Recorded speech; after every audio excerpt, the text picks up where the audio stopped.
Hi friends, welcome to Jo's kitchen. நீங்க இன்னும் நம்ம ஜோஸ் கிச்சன் சேனலை சப்ஸ்கிரைப் பண்ணலையா?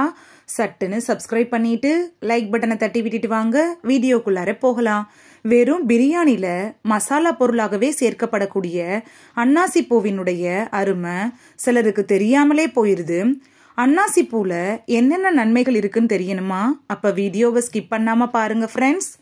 ஸ்டார் வடிவ வாசனை பொருளான இந்த அன்னாசி பூல ஆன்டி ஆக்சிடென்ட்டுகள் நிறைஞ்ச இருக்கு. விட்டமின் ஏ, சி உட்பட பல சத்துக்கள் இந்த அன்னாசி பூல அடங்கியிருக்கு. செரிமானம் சம்பந்தமான பிரச்சனையிலிருந்து விடுபடுவதில் அன்னாசி பூ எப்படி பயன்படுது அப்படின்னு பார்க்கலாம். ஸ்டார் பூ, அதாவது அன்னாசி பூ அப்படின்னாலே அஜீரணத்தை போக்கக்கூடிய ஒரு அற்புதமான மூலிகை அப்படின்னு கூட சொல்லலாம். நம்முடைய இந்தியாவை பொறுத்தவரையில கிட்டத்தட்ட 23% மக்கள் வாயு மற்றும் செரிமான பிரச்சனையினால் பாதிக்கப்படுறாங்க. வெறுமனே இந்த அன்னாசி பூவை தண்ணியில கொதிக்க வச்சு வயது முதிர்ந்தவர்கள் குடிச்சிட்டு வரலாம். இதனால வாயு தொந்தரவுலாம் இருக்காது, செரிமானமும் எளிதாகும், வயிறு உப்புசம் போன்ற அஜீரணத்தை நீக்கக்கூடியது. குழந்தைகளுக்கும் வாந்தி உள்ளிட்ட பிரச்சனை இருந்துச்சுன்னா இந்த தண்ணியை குடிக்க தரலாம். குழந்தைங்களுக்கு வயிற்றுல பூச்சி இருந்துச்சுன்னா அதை எல்லாத்தையும் அழித்து வெளியேற்றுற தன்மை இந்த அன்னாசி பூக்களுக்கு இருக்கு.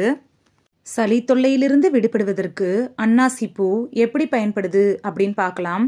சளி, இருமல் தொந்தரவு இருந்தாலும் கசாயம் போட இந்த அன்னாசி பூ பவுடரை பயன்படுத்தலாம். அதாவது ஒரு பாத்திரத்துல தண்ணி ஊற்றி அதுல மிளகு, ஜீரகம் ரெண்டையும் சேர்த்து நல்லா கொதிக்க விடுங்க.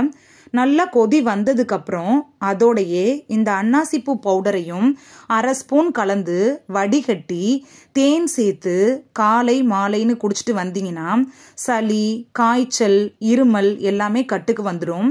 சுவாச கோளாறுகளுக்கும் நிவாரணம் கிடைக்கும். மாதவிலக்கு பிரச்சனையிலிருந்து விடுபடுவதற்கு அன்னாசி பூ எப்படி பயன்படுது அப்படின்னு பார்க்கலாம்.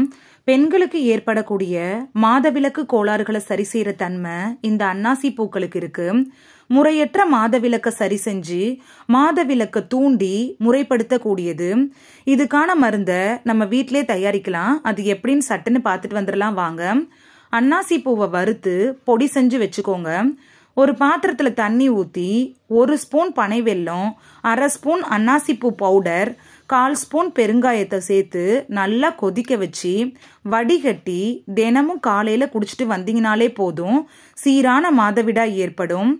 உயர் ரத்த அழுத்த பிரச்சனைகளுக்கும் இதய பாதிப்பையும் சரி செய்யும் திறன் கொண்டது இந்த அன்னாசி பூ கசாயம்.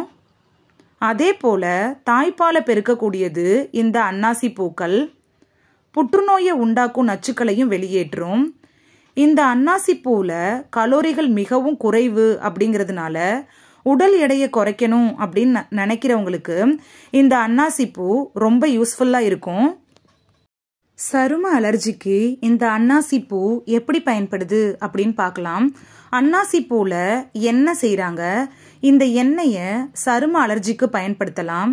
அதே போல இந்த அன்னாசி பூ எண்ணெயை உடம்பெல்லாம் தேய்ச்சி மசாஜ் போல செஞ்சு விட்டீங்கன்னா ரத்த ஓட்டம் சீராகும், நரம்புகளும் பலப்படும். பன்றி காய்ச்சலிருந்து விடுபடுவதற்கு அன்னாசி பூ எப்படி பயன்படுது அப்படின்னு பார்க்கலாம். நம்முடைய உடலில் நோய் எதிர்ப்பு சக்தியை பல மடங்கு அதிகரிக்க செய்யக்கூடிய தன்மை இந்த அன்னாசி பூவுக்கு இருக்கு. பன்றி காய்ச்சலுக்கு தரப்படுற மருந்துகள்ல இந்த அன்னாசி பூக்களையும் மூலப்பொருட்களா சேர்க்கிறாங்க.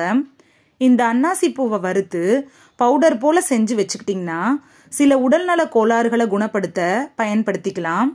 முக்கியமா செரிமான பிரச்சனை இருக்கிறவங்க இந்த அன்னாசி பூவை பவுடரா அரைச்சு வச்சுக்கிட்டு அதிலிருந்து தினமும் 1/2 கிராம் வீதம் 3 வேளையும் சாப்பிட்ட பிறகு வெதுவெதுப்பான தண்ணியில கலந்து குடிச்சிட்டே வாங்க போதும். ஜீரணம் எளிதாகிறதோடு மட்டும் இல்லாம புளித்த ஏப்பமும் சரியாகும். இந்த வீடியோல இதுவரை பிரியாணிக்கு செய்யற மசாலா பொருட்களுக்கு மட்டும்தான் பயன்படுது அப்படின்னு நினைச்சிட்டு இருந்த அன்னாசி பூல இவ்வளவு நன்மைகள் இருக்கா அப்படின்னு நம்மளே ஆச்சரியப்படக்கூடிய விதத்துல பல நன்மைகள் இருக்கு அப்படின்னு சொல்லியிருக்கோம். இந்த வீடியோ உங்களுக்கு பிடிச்சிருந்துச்சுன்னா லைக் பட்டனை தட்டி விடுங்க. சப்ஸ்கிரைப் பண்ற ஃப்ரெண்ட்ஸும் மறக்காம லைக் பட்டனை தட்டி விடுங்க. இந்த வீடியோ உங்க ஃப்ரெண்ட்ஸுக்கு பயன்படணும் அப்படின்னு நினைச்சீங்கன்னா ஷேர் பண்ணி விடுங்க. நிறைய பேர் சப்ஸ்கிரைப் பண்ணாம பாக்குறீங்க ஃப்ரெண்ட்ஸ். நீங்களும் சப்ஸ்கிரைப் பண்ணிட்டு பார்த்தா நமக்கு பவர் கிடைக்கும். நீங்க சப்ஸ்கிரைப் பண்ணிட்டு பாக்குறது இது போன்ற வீடியோக்கள் தொடர்ந்து போடுறதுக்கு எங்களை மோட்டிவேட் செய்யற விதமா அமையும் ஃப்ரெண்ட்ஸ். சப்ஸ்கிரைப் பண்றதோட மட்டும் இல்லாம பக்கத்துல இருக்க பெல் ஐகானை கிளிக் பண்ணி ஆளுங்கிற ஆப்ஷனை கிளிக் பண்ணி வச்சிட்டீங்கன்னா நாங்க வீடியோ போட்ட உடனே நோட்டிபிகேஷன் உங்க செல்போனை வந்தடையும். Thank you, by.